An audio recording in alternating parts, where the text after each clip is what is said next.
So welcome back to my YouTube channel. और आज की वीडियो में हम लोग स्टार्ट करने वाले हैं इंडो इस्लामिक कल्चर का सिलेबस। हम चैप्टर नंबर 1 यानी कि पार्ट नंबर 1 से लेके पार्ट नंबर लास्ट तक आपको शेयर करेंगे कंटेंट, सो दैट आप लोग अच्छे से AMU 11th एंट्रेंस के लिए पढ़ सकें। तो इसमें क्या है कि हम न्यू सिलेबस जो अभी अभी रिसेंटली आया है 2024 में, उसके अकॉर्डिंग ही हम लोग क्या करने वाले हैं, इंडो इस्लामिक कल्चर के सिलेबस को कवर करेंगे। ठीक है, तो मेरे पास सारे नोट्स अवेलेबल हैं, आप लोगों को मैं शेयर करूंगी। और एक एक रूलर, सबसे पहला है हमारा मुस्लिम इन इंडिया एंड ओवरव्यू। इनके बारे में एक ओवरव्यू हमें पढ़ना है। इसमें हमारे 3 और टॉपिक्स हैं, उसको मिला करके 6 मार्क्स का होने वाला है ये पूरा। ठीक है, और 4 मार्क्स का सर सैयद के ऊपर आएगा क्वेश्चन।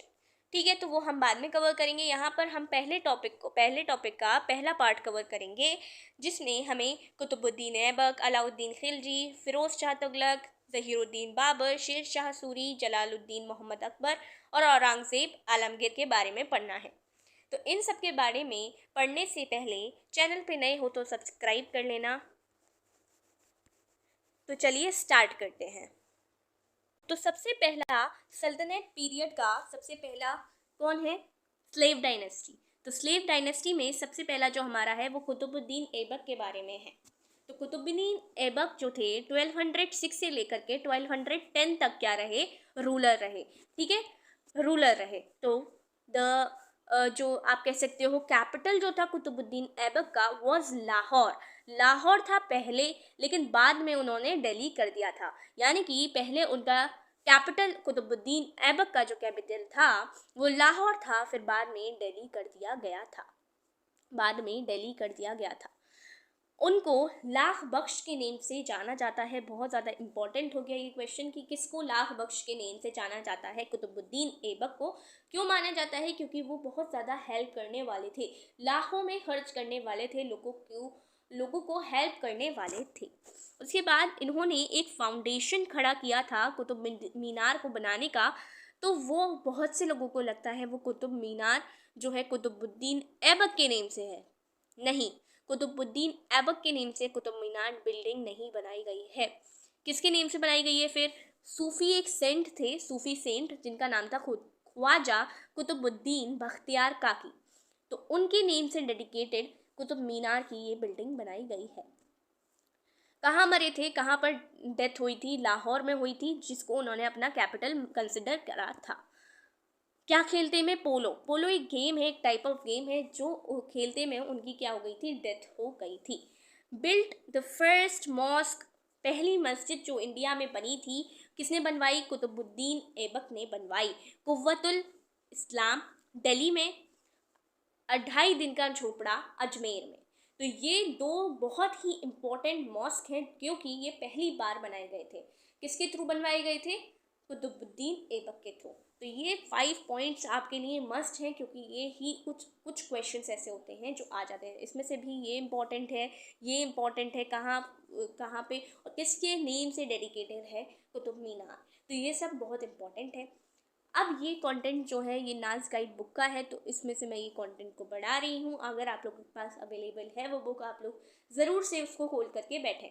ठीक है, इसके बाद है हमारा अलाउद्दीन खिलजी।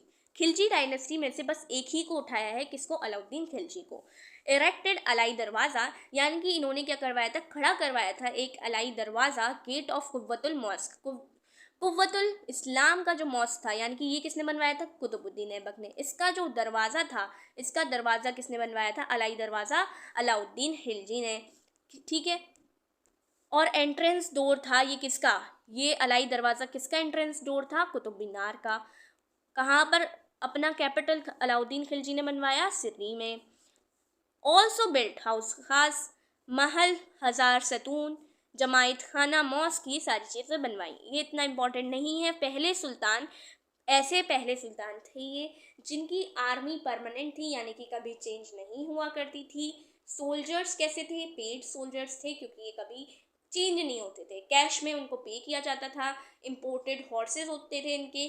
डिटेल्ड डिस्क्रिप्शन हर एक सोल्जर की, डिटेल्ड डिस्क्रिप्शन हर एक हॉर्स की डिटेल्ड डिस्क्रिप्शन अलाउद्दीन अलाउद्दीन खिलजी के पास थी। ठीक है, इन्होंने एक और मार्केट कंट्रोल पॉलिसी भी स्टार्ट करी थी, इंट्रोड्यूस करी थी। पहले टर्किश सुल्तान थे दिल्ली के, जिन्होंने सेपरेट किया था रिलीजन को पॉलिटिक्स से। इनका कहना था, क्लेम करते थे ये क्या, किंगशिप नोज नो किनशिप, यानी कि वो अपनी रिश्तेदारी, अपनी जो रूलर है, रूलिंग है, मतलब जो वो रूल किया करते थे उससे वो बिल्कुल अलग रखते थे। किसको? रिश्तेदारों को, रिलेटिव्स को। तो वो ना ही रिलीजन को पॉलिटिक्स में लाना चाहते थे, ना ही रिश्तेदारों को पॉलिटिक्स में घुसाना चाहते थे। ठीक है, तो वो क्लेम किया करते थे ऐसा। दो अलाउद्दीन वॉज इलिटरेट, अलाउद्दीन खुद तो इलिटरेट थे, बट एक गार्जियन बने लर्निंग और आर्ट के। किसके लिए? अमीर खुसरो के लिए और मीर हसन दहलवी के लिए। और इन लोगों ने इनका पेट्रोनेज क्या हो गया? गार्डियनशिप। किसका गार्डियनशिप एंजॉय किया? अलाउद्दीन का, जो खुद तो इलिटरेट थे बट दूसरों को पढ़ाने के हक में थे। उसके बाद है फिरोज शाह तुगलक के बारे में, बहुत इंपॉर्टेंट है। इन्होंने काफ़ी सारे टाउन्स बनवाए जिसका नाम ये था। इसमें से जौनपुर इम्पॉर्टेंट है। इसके बाद इन्होंने बहुत इंपॉर्टेंट लाइन है कि repaired Qutub Minar when it was struck यानी कि हिट, है ना, हिट बाय लाइटनिंग की वजह से उसमें जो भी हार्म हुआ था या फिर वो ख़राब हुई थी या टूट गई थी बिल्डिंग, जितनी भी रिपेयर करवाई वो किसने करवाई? फिरोज शाह तुगलक ने करवाई। ये क्वेश्चन बहुत बार रिपीट हो चुका है। किसने रिपेयर करवाई? फिरोज शाह तुगलक ने। Built his capital eight Firozabad, Firozabad में इन्होंने अपना कैपिटल बनवाया। ठीक है, और 2 अशोका पिलर्स लेकर के आए। कहाँ से? तोपारा इन अम्बाला और एक मेरठ से। ठीक है, इन्होंने अपनी बुक लिखी, खुद ही लिखी, जिसमें अपनी ऑटोबायोग्राफी यानी कि रूलर्स के बारे में भी लिखा और खुद के बारे में भी लिखा। फतुहाते फिरोज शाही। ठीक है, इसके बाद है हमारा बाबर के बारे में, मुगल एम्पायर में बाबर के बारे में। इनका टाइम पीरियड याद करना चाहो तो कर लेना, वरना इंपॉर्टेंट नहीं है। सबसे पहला बहुत स्टेटमेंट ये वाला बहुत इंपॉर्टेंट है कि इन्होंने बाबर ने इब्राहिम लोदी को हराया था। किसमें? पहले बैटल ऑफ पानीपत में। पूछा ये जाएगा कब लड़ा गया ये बैटल कब लड़ा गया? तो 1526 में लड़ा गया। कौन सा बैटल लड़ा गया? पहला। 3 टोटल कितने हुए थे? 3 हुए थे बैटल। ठीक है, 3 बैटल्स हुए थे पानीपत के। पहला बैटल कब लड़ा गया, कहाँ लड़ा गया, किसके थ्रू लड़ा गया? बाबर वर्सेस इब्राहिम लोदी, जिसमें इब्राहिम लोदी क्या थे? हार गए थे। इन्होंने गन पावर और तुलुगमा, ये 2 वॉर को क्या किया था? टैक्टिक्स इन इंडिया इन्होंने इंट्रोड्यूस करवाया था। डिफीटेड संग्राम, देखो ये याद रखना, 26 से 30 के बीच में तक रहे ये। अब इन्होंने इतनी लड़ाइयाँ की, 26 में एक लड़ाई करी, 27 में करी, 28 में करी, 29 में, और फाइनली 1530 में डेथ हो गई। तो हर किसी ईयर में इन्होंने लड़ाई करी, किसी भी ईयर को इन्होंने नहीं छोड़ा। ये चीज़ देख लेना। डिफीटेड संग्राम Singh of Mewar in the battle of Khanua. ठीक है, खनुआ में 1527 में। दूसरे रूलर को भी 1528 में बैटल ऑफ चंदेरी में और बैटल ऑफ घाघरा में 1529 में। Died in 1530। कहाँ पर इनको लगा, मतलब उनकी कब्र कहाँ है, बरी कहाँ किया गया है? आरमबाग में। कहाँ? आरमबाग में। और उनका जो मेमोयर क्या होता है? Record that a person writes about their own experiences. जो रिकॉर्ड अपने आप लिखा जाता है अपने एक्सपीरियंसेस के हिसाब से, तो वो क्या था? क्या लिखा गया था? क्या था वो? टर्किश लैंग्वेज में लिखा हुआ था। बस इसको याद रखना है, टर्किश लैंग्वेज एक एक्सेप्शन है जो टर्किश लैंग्वेज में लिखा गया है। ताजुक-ई-बाबुरी एक क्लासिक वर्ल्ड लिटरेचर का ये है।